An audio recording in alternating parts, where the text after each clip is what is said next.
The Hyena Man came to me after a few years after Beats of War had just come out.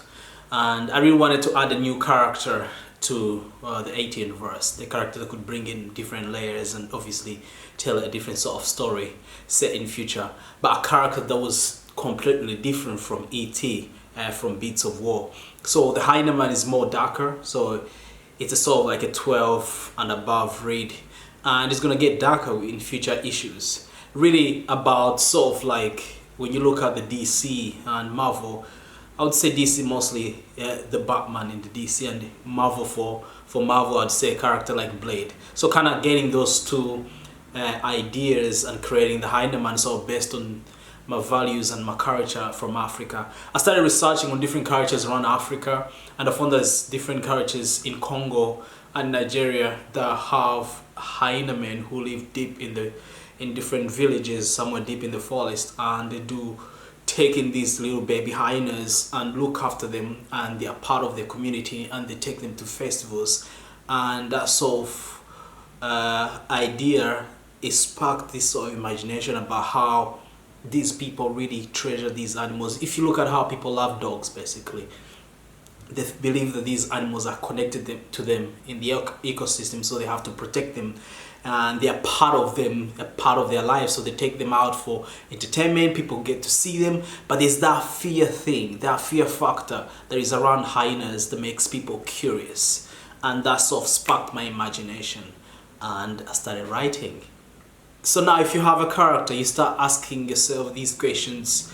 How will this character fall in the universe that I'm trying to create? How do I build other characters that are part of this sort of world where the Hyena Man exists, and what sort of challenges is the Hyena Man going to be facing? But with that, because this is a new story, a fresh idea, I wanted to sort of show the origin of the Hyena Man, where they come from, where do their powers come from, what are their values, how are the Hyena Man people linked to the universe basically that I've created. So I wanted to tell the origin of the Hyena Man with this issue 1 that you're gonna read. You're gonna be introduced to the character, who he is, and with other future issues that we've written up to number 5, you'll be introduced more about his world. But it will expand to Edinburgh, Brussels, Copenhagen, where we have what other place did I forget? Anything else? But it's gonna open up to other parts of the world. But it's set in future 2072, and I wanted to set a story in the future because I'm super curious about the future and how the future is going to look like about 50 years from now. And I think with this medium of comic books, I'm always trying to sort of challenge myself and ask myself about how the world will be, and using comic books the best way to explore that, and they just kind of create this real world that I can put my characters so they can play and have fun, and hopefully be able to connect with the audiences at the same time.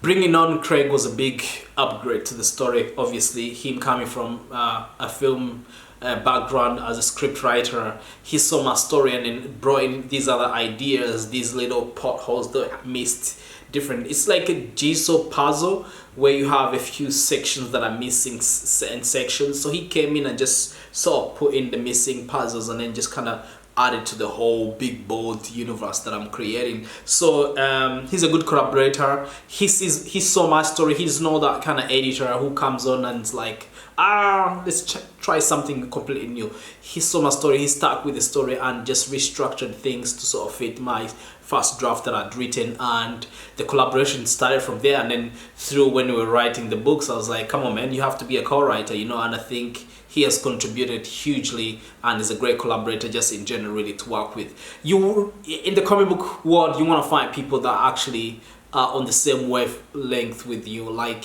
you're thinking of something and they're thinking of the same thing, and then you kind of like all meet in the middle to, you know, to achieve whatever you're working on. So he's a great collaborator, I would say.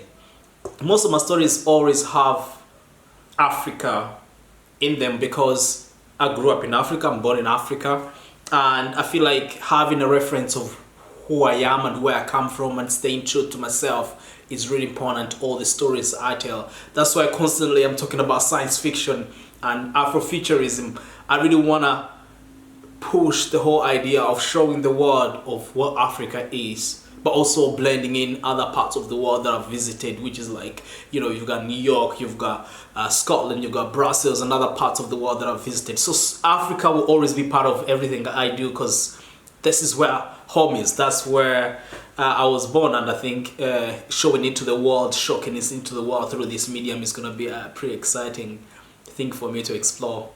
The audience should expect something completely fresh, something completely new, something completely exciting, something that will keep you excited about the upcoming stories. And I know for sure the audience are in for a ride, because you're being introduced to a new character. You get to know who he is, where he gets his powers. He's a grand level character, so he will feel more relatable, and he's gonna have some really cool gadgets. I mean, the story is set in future, come on, you know. So the audiences are in for a treat, and if you do invest in reading these books in the Etianverse, there won't be any reboot. So we keep the story going. Doesn't matter if we have issue 500, I don't know, we're not gonna reboot. So because it's very easy these days to sort of pick up a book randomly in a comic book shop, and you're like, where do I start, because of a lot of multiverses stories. So I wanted to do something really completely different. I want to really tell a story, issue 1 to whatever, but not reboot or do anything that will confuse the audience. So yeah, it's pretty exciting. It's something fun. It's gonna be good for the audiences who want to pick up something new and different, and you're gonna be introduced to Afrofuturism.